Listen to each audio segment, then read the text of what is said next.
سیدنا امیر معاویہ رضی اللہ تعالی عنہ کا جو سب سے بڑا مسئلہ ہے خلافت یزید کا، اس کے بارے میں آپ بات کو سمجھیں۔ حضرت معاویہ نے سوچا کہ پہلے بھی بڑا اختلاف ہوا، جنگیں ہوئیں، نقصان ہوئے، اب میری موت کے بعد بھی ایسے حالات نہ ہو جائیں، اب میں کمزور ہو گیا، بوڑھا ہو گیا، کب تک میں زندہ رہوں گا؟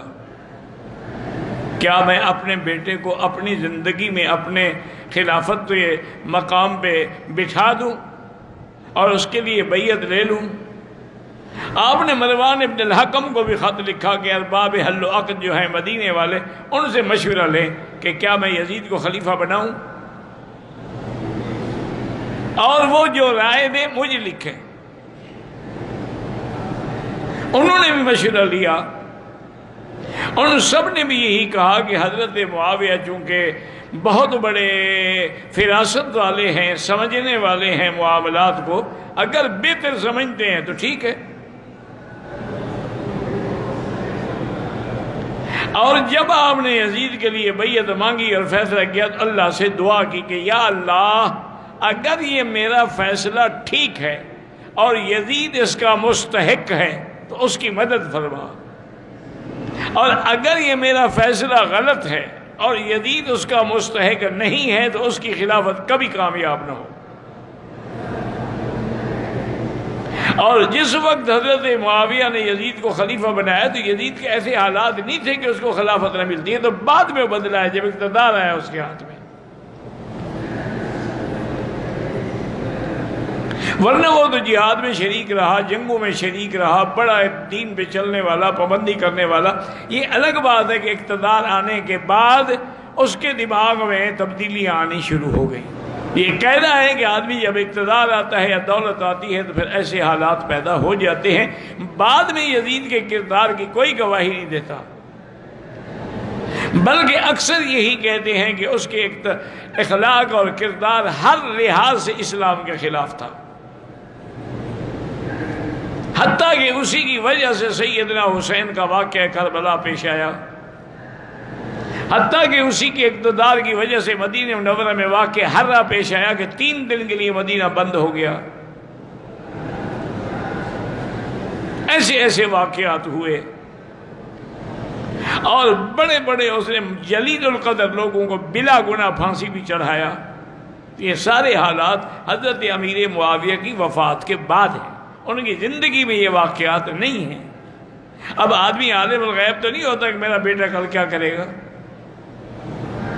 تو اس لیے یزید کا نام لے کے حضرت معاویہ کو نعوذ باللہ گالی دینا جو ہے یہ تو کفر اور فسق ہے، کیونکہ حضرت علی تو قرآن کی اس تیسرے حصے کا شریک ہے۔ والسابقون الاولون من المہاجرین والانصار والذین اتبعوہم بإحسان رضی اللہ عنہم ورضوا عنہ۔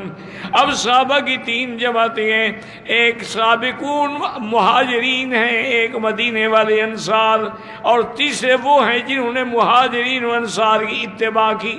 تو حضرت معاویہ تو ان میں ہیں جن نے مہاجرین و انصار کی اتباع کی، ان کے لیے اللہ نے رضا کا فیصلہ فرما دیا۔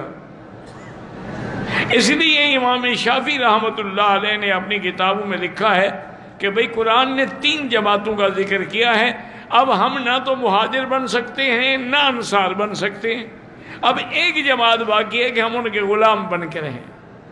اگر تم نے انصار و مہاجرین اور صحابہ کی غلامی کا انکار کیا تو پھر جہنم ہے۔